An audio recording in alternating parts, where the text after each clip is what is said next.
ಪ್ರಿಯಾಂಕಾ ಖರ್ಗೆ ಅವರು RSSನ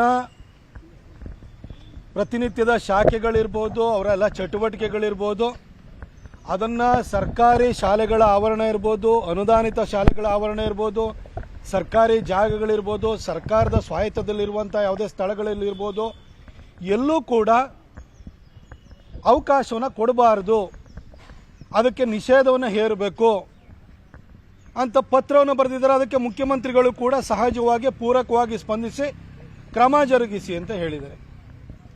ನಿರ್ಭೀತ, ನಿಷ್ಪಕ್ಷಪಾತ, ವಿಶ್ವಾಸಾರ್ಹ ಸುದ್ದಿಗಳಿಗೆ ಮತ್ತೊಂದು ಹೆಸರಾಗಿರುವ ನ್ಯೂಸ್ 18 ಕನ್ನಡ ಈಗ ಆಪ್ನಲ್ಲೂ ಲಭ್ಯವಿದೆ.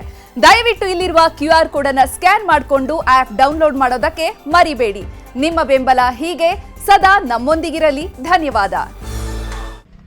ನನ್ನನ್ನು ಟ್ವಿಟರ್ನಲ್ಲಿ ಬಹಳ ಸೀರೀಸ್ ಆಫ್ ಟ್ವೀಟ್ಗಳನ್ನು ಮಾಡಿ RSS 2002ಕ್ಕಿಂತ ಮೊದಲು ತನ್ನ ಮುಖ್ಯ ಕಚೇರಿಯ ಮೇಲೆ ಭಾರತದ ತ್ರಿವರ್ಣ ಧ್ವಜವನ್ನು ಹಾರಿಸಿತ್ತ ಅಂತಲೂ ಕೂಡ ಪ್ರಿಯಾಂಕಾ ಖರ್ಗೆ ಅವರು ಹೇಳ್ತಾನೆ ಇದ್ದಾರೆ. ಅವರಲ್ಲಿ ಟ್ವೀಟ್ಗಳು ಒಂದ್ರ ಹಿಂದೆ ಒಂದು ಬರ್ತಾನೆ ಇದ್ದಾವೆ.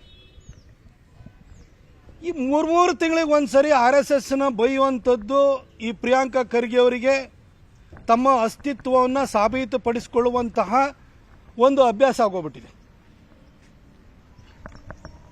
ಆದರೆ ಪ್ರಿಯಾಂಕಾ ಖರ್ಗೆ ಅವರ ಈ ಒಂದು ಹುಚ್ಚು, ಈ ಗೀಳು, ಈ ಚಾಳಿ ಇದೆಯಲ್ಲ, ಇದಕ್ಕೆ ಖಂಡಿತ ಯಾವುದೇ ಮದ್ದಿಲ್ಲ. ಇದಕ್ಕೆ ಏನು ಯಾರು ಚಿಕಿತ್ಸೆ ಕೊಡೋಕ್ಕಾಗಲ್ಲ. ಇದು ಅನಿಸ್ಬಿಟ್ಟಿದೆ ನನಗಂತೂ.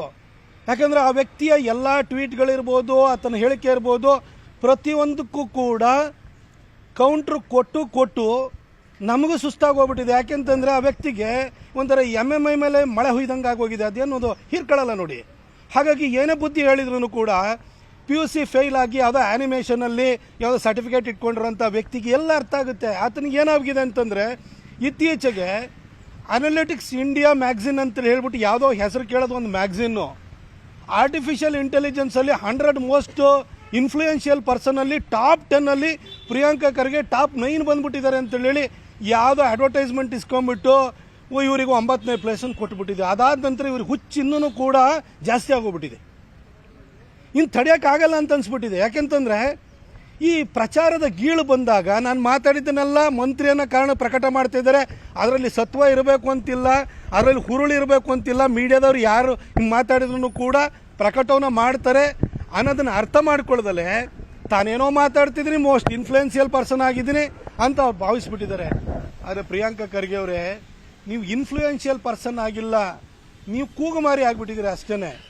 ನಾನು ಹಿಂದೆನೂ ಕೂಡ ನಿಮಗೆ ಹೇಳಿದ್ದೆ, ಯಾವ ನೆಹರು ಅವರ ಮರಿಮಗಳ ಹೆಸರನ್ನು ನೀವು ಇಟ್ಕೊಂಡಿದ್ದೀರಲ್ಲ, ಆ ನೆಹರು ಕೈಲೇ RSSನ ಬ್ಯಾನ್ ಮಾಡೋಕ್ಕಾಗಲಿಲ್ಲ. ನೆಹರು ಮಗಳು ಇಂದಿರಾ ಗಾಂಧಿ ಕೈಲಾಗಲಿಲ್ಲ. ಇಂದಿರಾ ಗಾಂಧಿ ಮಗ ರಾಜೀವ್ ಗಾಂಧಿ ಕೈಲಾಗಲಿಲ್ಲ.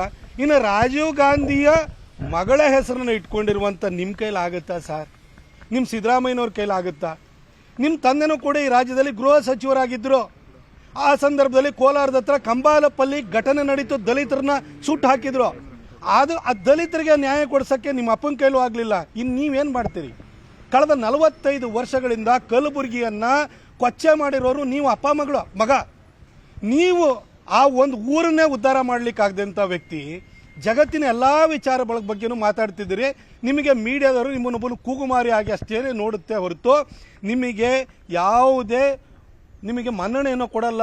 ಅವ್ರಿಗೊಂದು ಸುದ್ದಿ ಬೇಕು, ಅದಕ್ಕೋಸ್ಕರ ತಗೊಳ್ತಾ ಇದ್ದಾರೆ ಅಷ್ಟೇ. ಪ್ರಿಯಾಂಕಾ ಖರ್ಗೆ, ನೀವು ಇನ್ಫ್ಲೂಯೆನ್ಷಿಯಲ್ ಪರ್ಸನ್ ಅಲ್ಲ.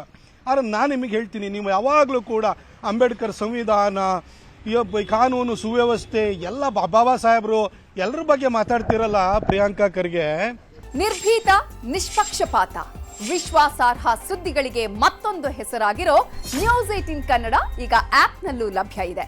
ದಯವಿಟ್ಟು ಇಲ್ಲಿರೋ QR ಕೋಡ್ ಅನ್ನು ಸ್ಕ್ಯಾನ್ ಮಾಡಿಕೊಂಡು ಆಪ್ ಡೌನ್ಲೋಡ್ ಮಾಡೋದಕ್ಕೆ ಮರಿಬೇಡಿ. ನಿಮ್ಮ ಬೆಂಬಲ ಹೀಗೆ ಸದಾ ನಮ್ಮೊಂದಿಗಿರಲಿ. ಧನ್ಯವಾದ.